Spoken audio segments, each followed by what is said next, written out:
Hi aspirants of English literature, welcome back to our channel. Let's start our preparation for UGC NET English December 2026 session. First S class பற்றி பார்க்கலாம். இவங்க ancient literature வருவாங்க. S class பற்றி தெரிஞ்சுக்கணுன்னா வரலாற்றில் கிரேக்க நாடகங்களை ஒரு வேறு லெவலுக்கு கொண்டு போனவங்க தான் S class. அவங்கள பற்றி தான் நாம் இன்றைக்கி பார்க்க போகிறோம். இவரை கிரேக்க நாடகத்தோட தந்தை அப்படின்னு சொல்லுவாங்க. இவர் கிமு 523 இருந்து 456 வரைக்கும் வாழ்ந்தவர். இவர் காலத்தில் நாடகம்னா வெறும் பாட்டு பாடுறதும் டான்ஸ் ஆடுறதும் மட்டும்தான் இருந்துச்சு. ஆனால் எஸ்கலஸ் தான் அந்த ஸ்டேஜில் ஒரு பெரிய மாற்றத்தையே கொண்டு வந்தார். என்ன அந்த மாற்றம்னா, இதுவரைக்கும் நடிகர்கள் எல்லாரும் வெறும் கோரஸ் கூட மட்டும்தான் பேசிகிட்டு இருப்பாங்க. ஆனால் எஸ்கலஸ் தான் ரெண்டாவது ஒரு நடிகரை ஸ்டேஜுக்குள்ளே கொண்டு வந்தார்.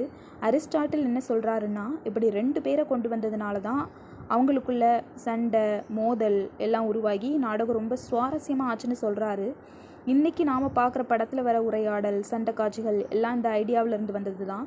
இவர் மொத்தம் ஒரு 70 to 90 நாடகங்கள் எழுதியிருக்கலான்னு கணக்கு சொல்கிறாங்க. ஆனால் துரதிருஷ்டவசமாக நமக்கு கிடைச்சது என்னவோ வெறும் 7 நாடகம் தான்.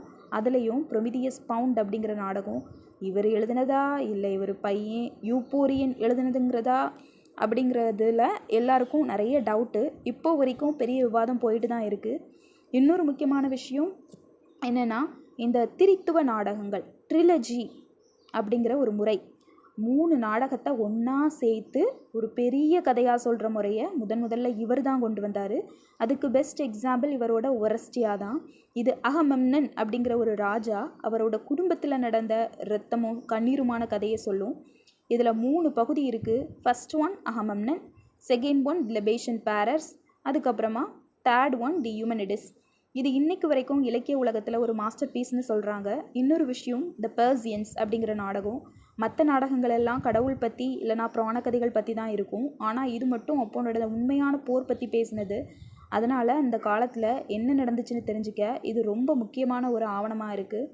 அப்புறம் எஸ்கலஸ்க்கு அவரோட ஊர் மேலே அவ்வளோ பாசம். அவரோட கல்லறையில் என்ன எழுதியிருக்காங்க தெரியுமா? தான் ஒரு பெரிய நாடக ஆசிரியர்னு போட்டுக்காம நான் என் நகரத்தோட பிள்ளை அப்படின்னு தான் போட்டிருக்காரு இங்கிலீஷில். அப்படின்னு தான் பெருமையாக எழுதி வச்சுருக்காரு. மொத்தத்தில் இன்றைக்கி நாம் மேடையில் பார்க்குற பல விஷயங்களுக்கு இவர் தான் ஆரம்ப புள்ளியே. இந்த 7 நாடகங்களும் தான் இன்றைக்கி நமக்கு கிடச்சிருக்கிறதுலையே ரொம்ப பழமையான முக்கியமான கிரேக்க நாடகங்கள். இதுதான் எஸ்கலஸ் பற்றினது. இவங்களோட MCQs, இவங்களை பற்றின MCQs I will post, so stay tuned to this channel. If you want English explanation for this, I will upload English explanation in English channel. Subscribe to the channel also if you want English explanation. Thank you for watching.